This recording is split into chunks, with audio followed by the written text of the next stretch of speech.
Good morning, and welcome to the North Brunswick High School JROTC September 11th Remembrance Ceremony. I am your narrator, Cadet Major Joshua Stein. We will begin today's ceremony with the presentation of our national anthem, the Star-Spangled Banner.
At this time, please join us in the reciting of the Pledge of Allegiance, narrated by Cadet Sierra Sworkin.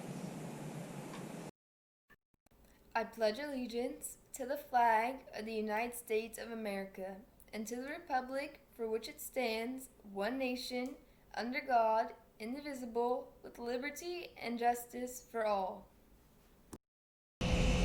Thank you, Sierra. Cadet Lieutenant Grace Gibbons will now recite a poem written just after the tragic events of 9/11 by Lindsay McCrae, a North Brunswick High School graduate class of 2001.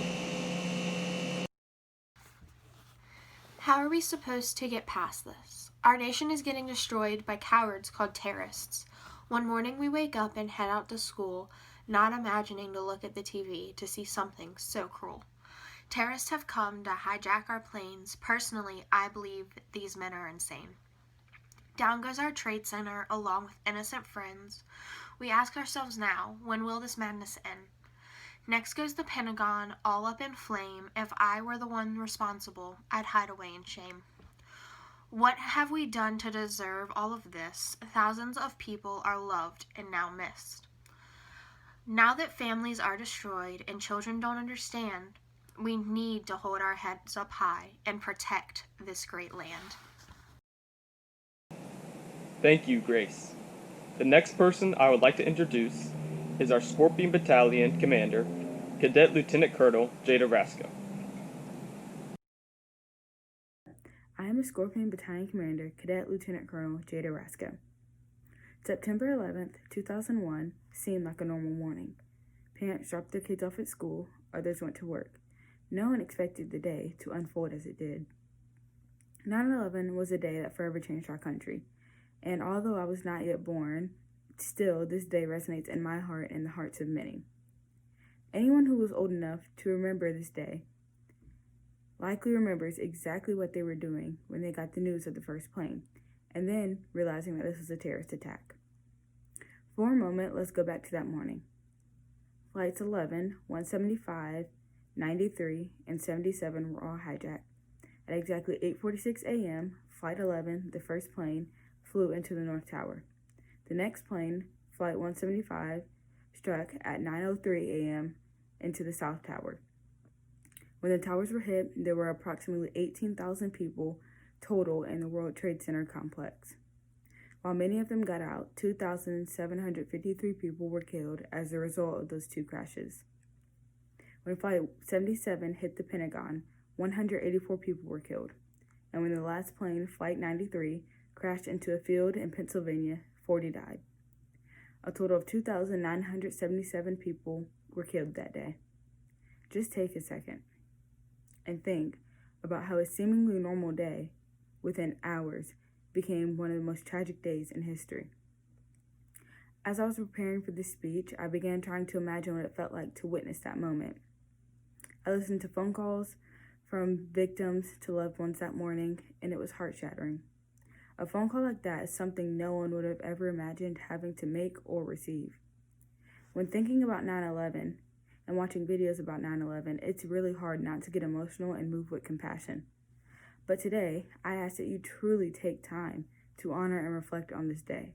I challenge you and I to take memory of this day, feel the heartbreak of it, but also ask yourselves, what can I do with the sacrifices that were made on that day? I have a suggestion.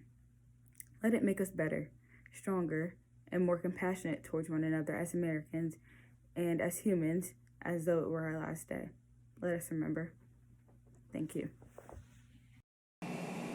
Thank you, Jada.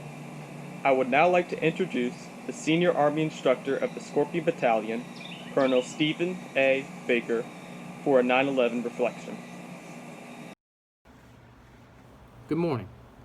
I'm Colonel Stephen Baker, the Senior Army Instructor for the North Brunswick High School Junior ROTC program. Thanks for attending our virtual 9/11 ceremony. We pause today not only to commemorate the lives lost on September 11th, 2001, but also the heroism of the first responders that rushed to the scene that day without regard for their own safety. As I've mentioned in previous 9/11 ceremonies, these were first responders, like those in the military, who have been engaged with the enemy ever since that tragic attack, can best be described as sheepdogs, because they protect us, the great American public, from the many wolves, both internal and external, both man-made and those delivered by Mother Nature, that threaten us as a nation. We also use this day and this ceremony to reflect on both the good and the bad that has arisen from the ashes of the World Trade Center. That may confuse some of you. What good could possibly come from such a tragic attack? Hopefully by the end of these comments, you'll begin to see that some good can come from such a tragedy, even a tragedy as painful as 9/11, if it can bring us together as a nation, or if it helps us become better citizens. I hold in my hands today two items that represent events that changed the lives of Americans and much of the rest of the world. I hold in my left hand a piece of steel carved from the wreckage of the Twin Towers. And in my right hand, I hold a piece of the destroyed Berlin Wall, a representation of the Iron Curtain that separated millions of people for the greater part of 3 decades, and whose fall precipitated the collapse of the Soviet Union. So what do these events have in common, and why should I care, you might ask? Well, allow me to explain. Although one comes from a terrorist sucker punch and the other from the fall of an empire that was once our most dangerous threat, both events were life-changing actions in the United States and in international relations, and both caused Americans to rethink their role in the world. In academic and philosophical circles, these two events were what can be considered black swans, in that they were both highly unlikely, but also highly impactful. Impactful in the same way that your parents could probably tell you exactly where they were when President Kennedy or Martin Luther King was assassinated. People of my generation can almost tell you exactly where they were when that first hijacked plane struck the North Tower at exactly 8:46 a.m. on September 11th. I share this with you because now, almost 20 years after the event, we're overdue for another life-changing event. The next black swan could be right around the corner. Could be a cyber event, a blow delivered by Mother Nature, It could originate in Korea, in China, or Russia again. Or sadly, it could come from within. So I question you today and pose a challenge. Are you ready for the next black swan? Whether it is positive like the fall of the wall or a ruthless event like the 9/11 attacks, we as Americans need to be as strong as possible and as unified as possible so we can capitalize on opportunities or, conversely, recover from tragedy. If we are to preserve our way of life for future generations, we have to be able to overcome these type of black swan events. So reflect today on what you're doing to make sure you're ready for the next black swan. And I encourage you to reflect today on what you're doing to be ready for that next event. Thank you for listening. Thank you, Colonel Baker. Now, please join us in a moment of silence, followed by taps, to honor those that we lost on September 11, 2001, and those that we have lost since in the War on Terror.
Thank you all for joining us during this virtual ceremony.